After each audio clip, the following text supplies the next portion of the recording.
ভারতের টি-20 ফ্র্যাঞ্চাইজি টুর্নামেন্টে দল পেয়েছে তামিম ইকবাল। তবে অবাক বিষয়, তামিম নিজেই জানেন না তার নাম দিয়েছে কে।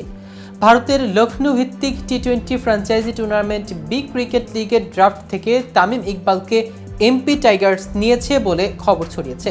এই ঘটনা শোনার পর রীতিমতো বিস্মিত হয়েছে তামিম ইকবাল। দেশসেরা ওপেনার জানালেন তিনি জানেনই না সেখানে কে বা কারা তার নাম দিয়েছে।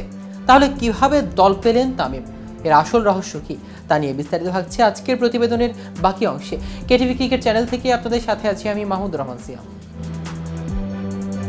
তামিমকে পরশু রাতে ড্রাফট থেকে এমপি টাইগার্স কিনেছে $15,000 দিয়ে। বাংলাদেশি মুদ্রায় সেটা প্রায় 17,89,000 টাকা। তবে ভারতের এই লিগে তার নাম কে দিয়েছে সেটা তামিম নিজেই জানে না।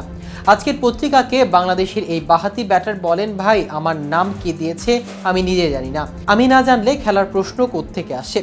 ভারতের বিসিএল এ খেলবে 6 দল। এমপি টাইগার্স ছাড়া অন্য 5টি দল হলো Southern Spartans, Rajasthan Regals, Northern Challengers, UP Brij Stars ও মুম্বাই মেরিনস। তবে লিগটি কবে শুরু হবে সেটি এখনও আনুষ্ঠানিকভাবে ঘোষণা করা হয়নি। তামিম বর্তমানে 30 ডিসেম্বর শুরু হতে যাওয়া বিপিএল এর জন্য প্রস্তুতি নিচ্ছেন। গত এক মাসে মিরপুর শেরেবাংলা স্টেডিয়ামে ফিটনেস ও স্কিল নিয়ে কাজ করতে দেখা গেছে তামিম ইকবালকে। আন্তর্জাতিক ক্রিকেটে সর্বশেষ ম্যাচ তিনি খেলেছেন মিরপুরের গত বছরে 23 সেপ্টেম্বর নিউজিল্যান্ডের বিপক্ষে ওয়ানডেতে। বাংলাদেশের জার্সিতে 15 মাস না দেখা গেলেও ধারাভাষ্য কক্ষে তামিম এখন পরিচিত মুখ। 2023 সালের ডিসেম্বরে মিরপুরে বাংলাদেশ নিউজিল্যান্ডের বিপক্ষে সিরিজের দ্বিতীয় টেস্টে আন্তর্জাতিক ক্রিকেটে ধারাভাষ্যকর হিসেবে অভিষেক ঘটে তার। এরপর এ বছরের সেপ্টেম্বর অক্টোবর বাংলাদেশ ভারত সিরিজের ধারাভাষ্য কক্ষে ছিলেন এই সাবেক অধিনায়ক। এদিকে দেশের হয়ে সর্বোচ্চ পর্যায়ে ক্রিকেট খেলার মতো মানসিক অবস্থা সাকিব আল হাসানের বর্তমানে নেই বলে মনে করেন বাংলাদেশ ক্রিকেট বোর্ডের সভাপতি ফারুক আহমেদ। ফারুকের বক্তব্যে ইঙ্গিত পাওয়া যাচ্ছে যে ওয়েস্ট ইন্ডিজের মাটিতে আসন্ন 3 ম্যাচ ও ওয়ানডে সিরিজে বাংলাদেশ দলের থাকবে না সাকিব।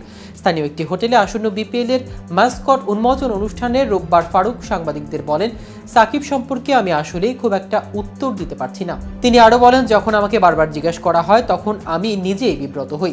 আমি চাই সাকিব খেলুক, কিন্তু তার ব্যাপারটা আমাদের হাতে নেই। যে কারণে তিনি আসতে পারবেন না সেই বিষয়টির সাথে ক্রিকেট বোর্ডের কোনো সম্পৃক্ততা নেই। তাই এই উত্তর দেওয়া আমার পক্ষে খুবই কঠিন।